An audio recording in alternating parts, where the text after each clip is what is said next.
little poppy. Yeah, what's Is that the Medal of Honor? what's that one? That's the Medal of Honor there, isn't it? Yeah. The red one. That's a good conduct medal. Good conduct? Good conduct. That's the Medal of Honor? No, that's not. That wasn't when you stormed that Japanese No. machine gun nest? No, Medal of Honor's got This is just a World War II. George Washington on there. World War II. They're all Asian areas. Okay. Here we have Pacific campaign. You were in the Pacific? No, I went as far as Hawaii, but they give me this because it was at our theater, so they give us the red ribbon. I was quartermaster with them. Quartermaster? Yeah. So you were in the Army? Pardon me? Were you in the Army? Regular Army. Regular Army? What? I had 4.5 years with them. And I was quartermaster attached to the 7th Air Force. To the Air Force at the time. Yeah.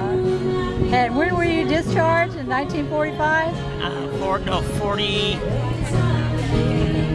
44, I think it was. Maybe it was 45. Before the war ended? After No, the war? I was there when he signed when the war ended. I was still in. That's when I was in Hawaii. You know, I got to tell you a story about that. I was a quartermaster, and I replaced Sergeant Nixon, who was sent back to the States. And he ran for president. His name was Dick. Dixon, D-I-X-O-N. That's Richard you're talking about. Anyway, what was I going to say? Oh, we had a machine gun in our quartermaster supply room, and we were right next to Hickam Field, Pearl Harbor. And boy, when he signed in 45, when he signed the war freedom, Missouri? The guy said, "Come on, Sergeant, let's get the machine gun out and shoot it." So you want me to get court-martialed? Hell no, I couldn't stand that. Yeah. Yeah. Well, when you were in Hawaii, were there still ships in the harbor that were sunk? Yeah, yes, there were. Yeah. Still? Still are to this day. Yeah, there's one that's got, I think, over 1,000 lives buried with that ship. I don't know if that, was that the Arizona? Yeah. A couple of them, yeah. Arizona's the one that's still there. It's quite a sightseeing tour for people to How see long were you in Hawaii? Pardon me? How long were you in Hawaii? I was in Hawaii for about 7.5 months. Beautiful place, I hear. Yeah, beautiful. And then with, Mother and I went to Hawaii. Yeah? Yeah, we were there 10 days. Yeah. Right. That was like how things have changed. Expensive. early 80s. Yeah. Somewhere around there you went. Now, when I was a quartermaster, I used to go to the Navy base in Kaneohe with my clothes. We'd get them washed, and I'd pick them up 2 or 3 days later.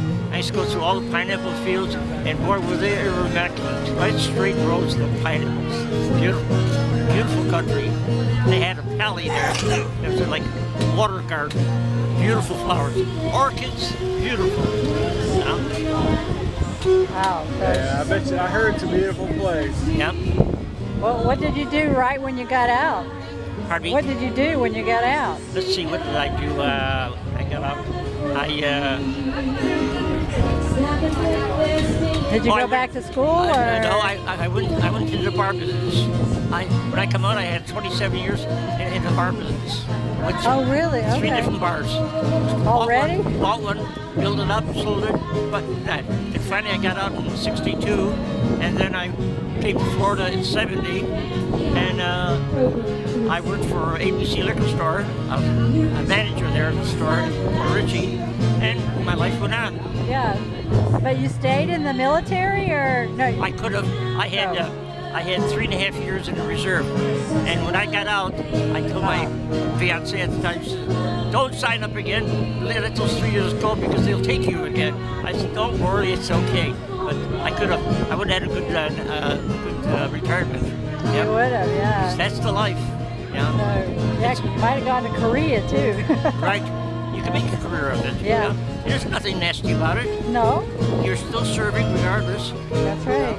That's right. Yeah. Well. How about that? Long time ago. Long time ago. Years ago. Yeah. Well, how did you hear about the atomic bomb? Atomic bomb. Did you hear about that? Oh yes. When you were there, did they talk about that or know what it was? Or when we were in the service, we saw movies of it.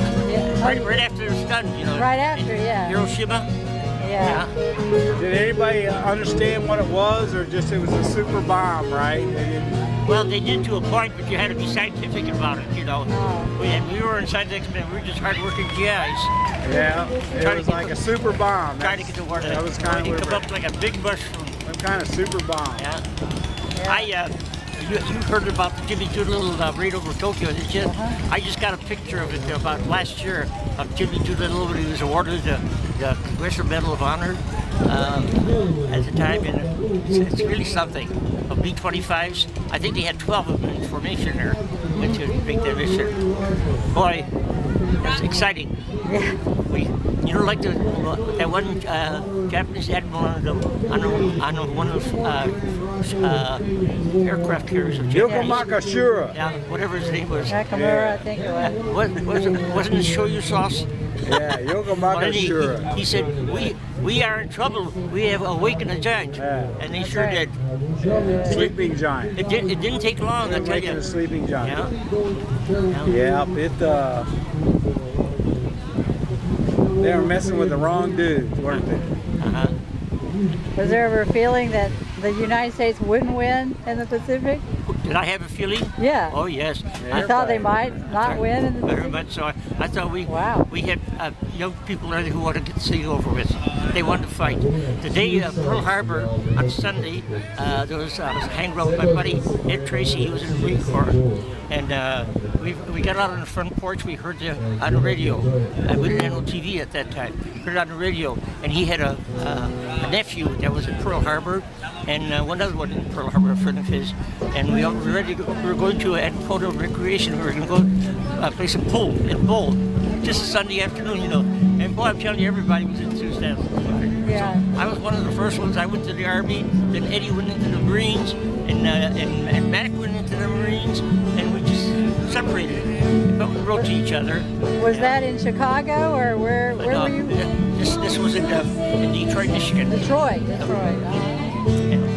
So 1941. They end our 42, See, really. I went in August 17, 1942. I enlisted because I thought I could be able to get a choice of taking up a trade or something, like a mechanic or something.